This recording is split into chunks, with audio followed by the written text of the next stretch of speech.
سابق وفاقی وزیر اور نون لیگ کے سینئر رہنما عباس افریدی نے پارٹی چھوڑ دی، جبکہ امیر جماعت اسلامی حافظ نعیم الرحمان کا کہنا ہے کہ مسلم لیگ نون کو ختم ہوتے ہوئے دیکھ رہا ہوں۔ اس بارے میں آپ کیا کہیں گے؟ اس میں نے کیا کہنا ہے، دیکھو بیٹا بھائی، صرف عباس افریدی یا جو بھی ان کا نام ہے صرف انہوں نے چھوڑی ہے؟ محمد زبیر، شاہد خاقان عباسی جیسا، اور سارے بہت اچھے لوگ ہیں، پڑھے لکھے لوگ ہیں، مفتاح اسماعیل، آصف کرمانی، یہ سارے کے سارے۔ اور ایک بات یاد رکھنا، بارڈر لائن کیسز ہیں، I can read in between the lines. اتنی عمر ہو گئی ہے کہ سمجھ آ جاتی ہے بات، بین السطور چیزیں پڑھی جاتی ہیں۔ بہت سے لوگ ہیں جو موقع کی طاق میں ہیں، انتظار میں ہیں، انہیں سمجھ نہیں آ رہی وہ جائیں کہاں۔ بارڈر لائن کیسز کی انتہا ہے، جس کا کوئی بنتا سنورتا اس کو نظر آ رہا ہے وہ چھوڑ رہا ہے۔ یہاں جو بہت زیادہ ذرا اور تیز مزاج کے ہیں وہ چھوڑ گئے ہیں، جو زیادہ ادروائز ان کی ٹونز بتا رہی ہیں۔ اور دیکھو، جس پارٹی کو ووٹر دھتکار دے اور وہ برداشت کر رہے ہیں، کیوں؟ ڈھیٹ ہوتا ہے پولیٹیشین، ویسے ہی ایمبیشس ہوتا ہے بہت زیادہ۔ اچھا، لیکن یہ ساری صورتحال، یہ سوال مجھ سے کرتے وقت آپ کو ذہن میں رکھنا چاہیے تھا کہ میں 2-2.5 سال سے ایک بات کر رہا ہوں کہ نون لیگ برف کا وہ بلاک ہے جو جون جولائی کے مہینے میں تپتی ریت پہ پڑا۔ اس کے بعد میں نے اس کو تبدیل کیا اسٹیٹمنٹ کو اور کہا اب یہ پگھل چکا ہے، کوئی والی وارث نہیں ہے، اور بلف کال ہو جائے گا۔ نواز شریف صاحب کو میں ایک مفت مشورہ دے رہا ہوں، وہ نکل رہے ہیں کہ ذرا وہ ایکٹیویٹی کرنے کے لیے، اس کا نتیجہ ککھ نہیں نکلنا سوائے اس کے کہ بلف کال ہو جائے گا، مکمل طور پہ فرق ہو جائیں گے آپ۔ نون لیگ ختم ہو رہی ہے، یہ حافظ نعیم الرحمان کا شعبہ اطلاعات مجھے ڈھیلا لگتا ہے۔ نون لیگ ختم ہو رہی ہے، کیا مطلب ہے اس کا؟ یہ تو ختم ہو چکی ہے، حقائق تو یہی ہیں۔ کتنی دیر تک جھٹلائے جا سکتے ہیں؟ ریالٹی تو یہی ہے، تو ہو نہیں رہی، ہو چکی ہے۔ باقی اگر وہ ایک سینئر رہنما نے چھوڑا تو باقی تھوڑے۔ یہ جو میں نے ابھی جو عباسی جو تھے وہ سابق وزیر اعظم، ایک اچھا بندہ، چھوڑ چھاڑ جائیں گے لوگ، اور بھی اس وقت بھی لوگوں کا سٹیٹ آف مائنڈ یہی ہے، اور بہت سے لوگوں کا، لیکن ان کو سمجھ نہیں آ رہی جائے کہاں۔ اس میں ابالا ہے، سیلاب ہے پی ٹی آئی میں، وہاں بھانت بھانت کا جانور وہاں گھسا ہوا ہے۔ پیپلز پارٹی کا جو ہے وہ کنفائنڈ ٹو سندھ وغیرہ، اور کیا ہے، ان کے پاس آپشن کوئی نہیں، اس لیے کچھ لوگ رکے ہوئے ہیں اور کچھ نہیں ہیں، خاصی بڑی تعداد میں۔ بالکل ٹھیک ہے حسن صاحب، اگلا ٹاپک بہت ہی انٹرسٹنگ ہے۔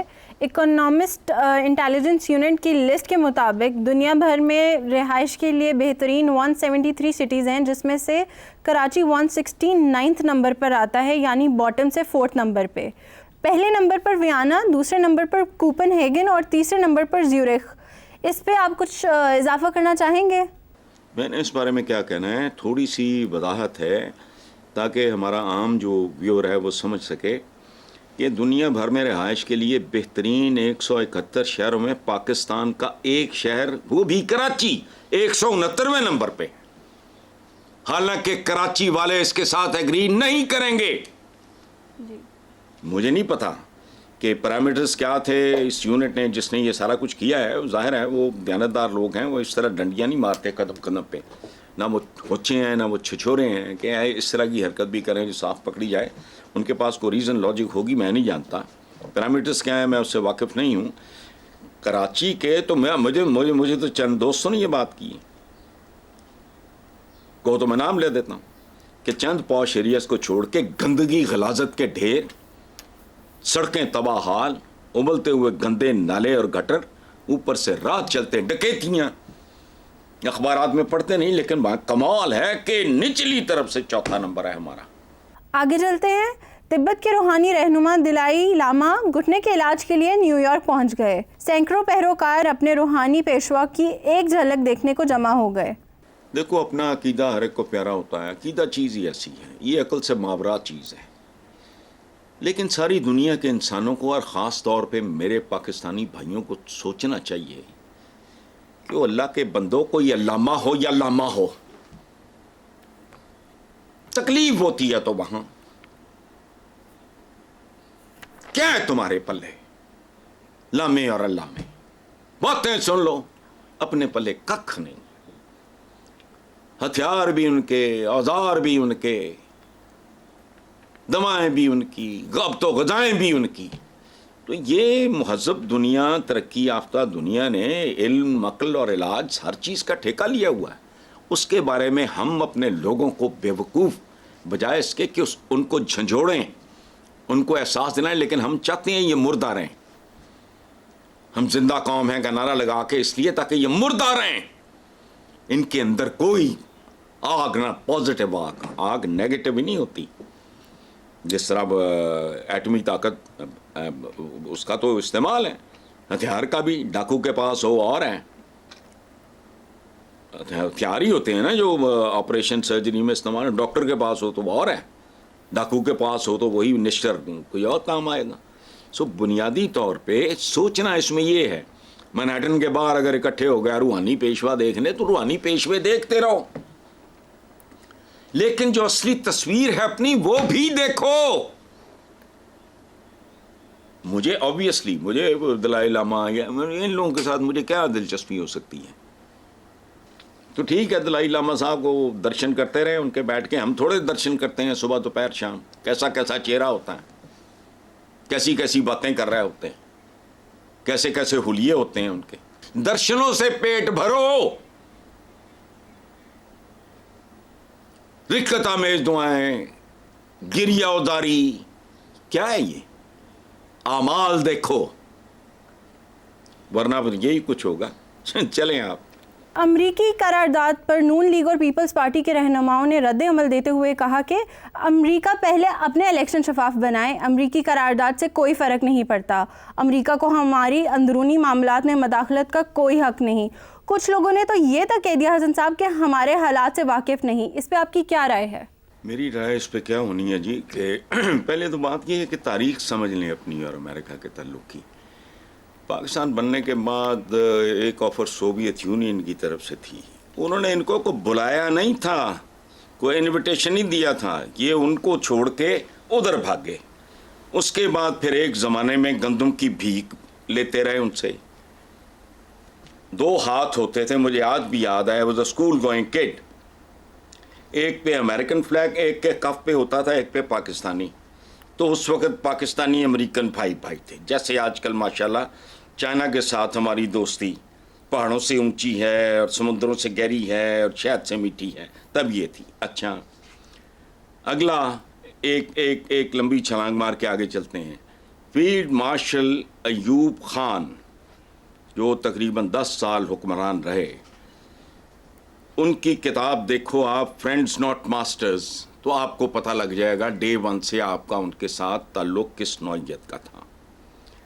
پھر تو ایک امریکن سینیٹر نے یہاں تک کہا پاکستانیوں کے بارے میں پوری بات نہیں کر سکتا، کہ پاکستانی تو فلاں کو بھی بیچ سکتے ہیں ڈالروں کے لیے. اچھا، یہ ساری قصہ کہانی یہ زبانی جمع خرچ ہے. ظاہر ہے اس طرح کی قرارداد کے بعد لوگوں کو پیسیفائی کرنے کے لیے، ان کا دھیان بٹانے کے لیے، ان کو تھپکی دینے کے لیے، ان کو بیوقوف بنانے کے لیے اس طرح کی بات تو بنتی ہے. کر لیں گے، سافٹ سی ہوگی، نرم ہوگی. اور یہ بات جو میں کہہ رہا ہوں، یہ پل ڈیٹ کے سربراہ ہیں بلال، انہوں نے بھی کہا ہے کہ یہ کوزے میں دریا بند کر دیا ہے یہ بلال صاحب نے، کہ ہماری قرارداد کمزور ہوگی، یعنی ایک کپاتی ہوئی، کانپتی ہوئی، لرزتی ہوئی. اچھا، اب with this kind of history ہم آج کہاں کھڑے؟ ایک اور بات یاد رکھنا، ایک زمانے میں بھیک میں ہمیں، خیرات میں ہمیں یہ سینیٹری کا سامان ملا کرتا تھا.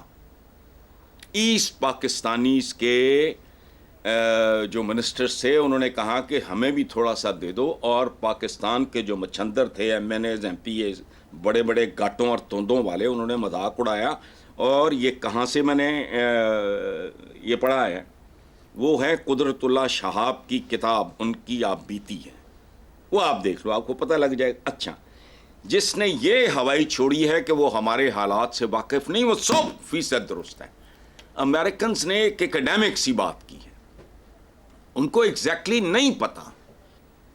جمہور تو مرا ہوا ہے، جمہور کہتے ہیں عوام کو، سلطانی جمہور کا آتا ہے زمانہ۔ ایک ہمیں وہ ٹافی علامہ اقبال صاحب نے خوشخبری سنائی تھی، سلطانی جمہور کا۔ جمہور کا کیا حال ہے؟ نہ روٹی ہے، نہ روزگار ہے، نہ صاف پانی ہے، نہ تعلیم ہے، نہ علم ہے، نہ علاج ہے۔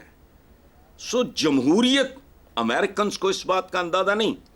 یہ انہوں نے جو تانا دیا نا، پہلے اپنے ٹھیک کرا لے، اور سپر پاور بنے ہیں۔ تو ہمارے ہاں تو سویپنگ میجورٹی مسلمانوں کی ہے، وہ تو بھانت بھانت کا جانور ہے وہاں امریکہ میں۔ It is a nation of nations, melting پاٹ ہے وہ دنیا کا۔ امریکن تو ہے ہی کوئی نہیں، کوئی شے ہے ہی نہیں۔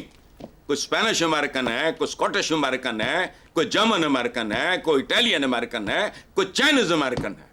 انہوں نے قوم بنائی۔ آپ جیسے الیکشن کرا رہے ہوتے اگر تو وہ سپر پاور بنتے، وہ ایک دوسرے کی گردنیں کاٹ دیتے۔ تو بات کرنے سے پہلے یا یہ نابلد ہیں، یہ تاریخ سے واقف نہیں ہیں، یا یہ جھوٹ بولتے ہیں۔ اچھا، ان کو نہیں اندازہ ہوگا پوری طرح، اچھی طرح نہیں ہوگا کہ ہمارے ہاں جمہوریت میں جھرلو، جھرلا، ٹھپے پہ ٹھپا، دھونس، دھاندلی، ووٹ چھیننا، چرانا، آر اوز کا الیکشن، آر ٹی ایس کا الیکشن۔ بھائی یہ ہمارے ہاں تو ایک الیکشن ہوا تھا سیدھا سادہ، ملک 2 لخت ہو گیا۔ اور ہم اتنے رومانٹک لوگ ہیں، ہم کہتے ہیں قیامت تک رہنے کے لیے بنا ہے، کرتوتیں اپنی تبدیل نہیں کرتے۔ اچھا، تو بھائی وہ واقعی انہوں نے کتابی نصابی بات کر دی ہے۔ So it's a huge and horrible package جو انہوں نے قرارداد، اور جس بھاری اکثریت کے ساتھ وہ قرارداد منظور ہوئی ہے، اٹ انڈیکیٹس اے لاٹ۔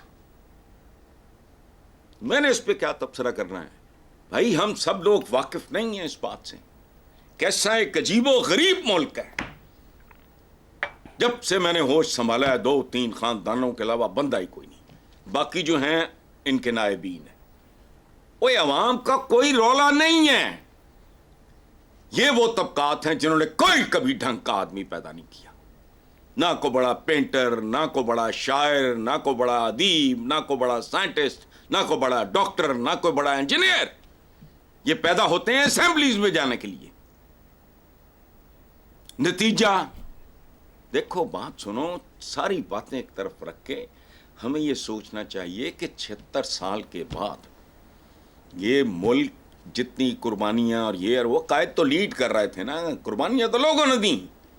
آج بھی رونگٹے کھڑے ہو جاتے ہیں 14 اگست جب آتی ہے تو ایک دو فوٹیج وہ جو چلتی ہے ٹی وی پہ، ننگے بچے بھوکے گڈوں کے اوپر بیٹھے ہیں، پرسان حال کوئی نہیں، پورے کا پورا موب بھوکا ننگا، اجڑے ہوئے چہرے، کسی کے پیچھے اولادیں رہ گئیں، کسی کی بچیاں رہ گئیں، کسی کے بیٹے کرپانوں پہ چڑھا دیے گئے۔ یہ کر کے 76 سال بعد آپ کھڑے کہاں ہوں؟ اس لیے چھوڑو، یہ ہم وہ کریں گے تو فرق نہیں پڑتا، فرق تو ہمیں کسی بھی چیز سے نہیں پڑتا۔ ہم نے تو کشکول اٹھاتے ہوئے فرق نہیں پڑتا۔ ہمارا وزیر اعظم خود کہتا ہے کہ ناک سے لکیریں، اور بات سنو، آنکھوں میں آنکھیں ڈال کے بات کر رہی ہیں امریکہ سے، اور بھیک مانگنی آئی ایم ایف سے۔ آئی ایم ایف کو کبھی سمجھو، سوچو یہ ہے کیا؟ ایک اشارہ تو فارغ۔ لیکن بہرحال اسی طرح کے لوگ ہیں، بڑکیں مارتے رہتے ہیں، چاند توڑ لائیں گے تو تارے توڑ لائیں گے تو فلانا کریں گے، کچھ نہیں ہے۔ انہوں نے جو کہا ہے وہ پاکستانی عوام اس کے ساتھ اتفاق کرتے ہیں یا نہیں کرتے، یہ دیکھنے والی بات ہے، وہ آپ دیکھ لو۔